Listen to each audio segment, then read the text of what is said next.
Welcome বন্ধুরা, রাত্রির চ্যানেলে তোমাদের সবাইকে স্বাগতম। এই বৈশাখ জ্যৈষ্ঠী মাসে হরদম বাড়িতে লেগেই থাকে পাট শাকের রান্না। কোনো দিন ঝোল, কোনো দিন ভাজা, কোনো দিন ডাল দিয়ে। কিন্তু আজ বাড়িতে বানিয়েছিলাম পাট শাক ভাজা। সেই রেসিপি তোমাদের সাথে শেয়ার করছি। বন্ধুরা, প্রথমেই দেখে নাও কীভাবে পাট শাকটা বাছছি সেই পদ্ধতি। পাট শাক কাটা কিন্তু ভীষণ সহজ, কিন্তু একটু এদিক ওদিক হলেই আবার খেতে ভালো লাগে না। প্রথমে এই শাকের ডাঁটা থেকে শাকগুলোকে আলাদা করে নিতে হবে। এই সামনে যে মোটা কাঠিটা আছে সেটাও কেটে বাদ দিয়ে দিতে হবে। এইভাবে পাট শাক ভাজলে কিন্তু মুখে শক্ত ডাঁটিটা থাকে না, তাই খেতেও ভালো লাগে। আমি এইভাবে একটা একটা করে পাতা তুলে পেছনের শক্ত বোঁটাটাকে কেটে বাদ দিয়ে দিচ্ছি। তারপরে শাকটাকে ছোটো ছোটো করে কুচি করে কেটে নিচ্ছি।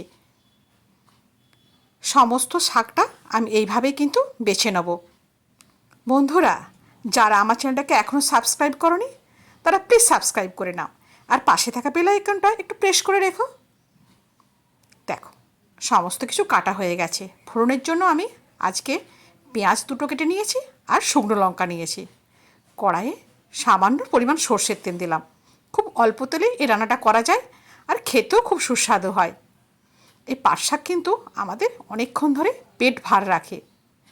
গ্রাম্য ভাষায় এটাকে খেটে শাক বলে। আজকে আমি কিন্তু রান্না করেছি লাল পাট শাক। তেলের উপরে শুকনো লঙ্কা, পেঁয়াজ দিয়ে দিলাম, আর খুব অল্প পরিমাণ নুন দিলাম। দিয়ে পেঁয়াজটাকে একটু লাল করে ভেজে নিচ্ছি। ভাজা হয়ে গেলে ধুয়ে রাখা পাট শাকটা দিয়ে দিলাম। সাদা পাট শাকের থেকে লাল পাট শাকটা খেতে কিন্তু একটু বেশি সুস্বাদু হয়। আমার বাড়িতে তাই লাল পাট শাকটাই বেশি রান্না করা হয়। এবারে নাড়িয়ে চাড়িয়ে চাপা দিয়ে দিলাম। এই রান্নাটা করতে একদম গ্যাস খরচ হয় না। গ্যাস কমিয়ে দিয়েছিলাম।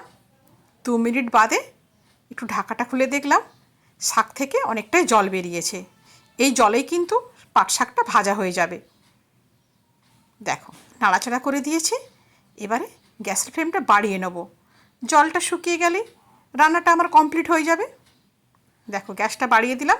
এবারে কিন্তু এই যে জলটা বেরিয়েছে সেইটা শুকোতে শুকোতে পাট শাকটা রেডি হয়ে যাবে।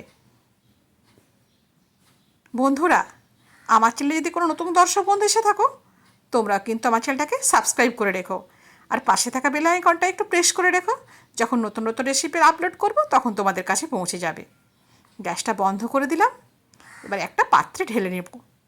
গরম গরম ভাতের সাথে এরকম পাট শাক ভাজা খেতে বেশ লাগে কিন্তু বন্ধু। তোমরা অবশ্যই ট্রাই করে থাকো। জানি তোমরা করেছো, কিন্তু নতুনদের জন্য আরও একবার এই রেসিপিটা দিলাম। আগের রেসিপিতে আমি পাট শাকের ঝোল বানিয়ে দেখিয়েছিলাম, আজকে তাই ভাজা করলাম। বন্ধুরা, আজ তাহলে এই পর্যন্তই।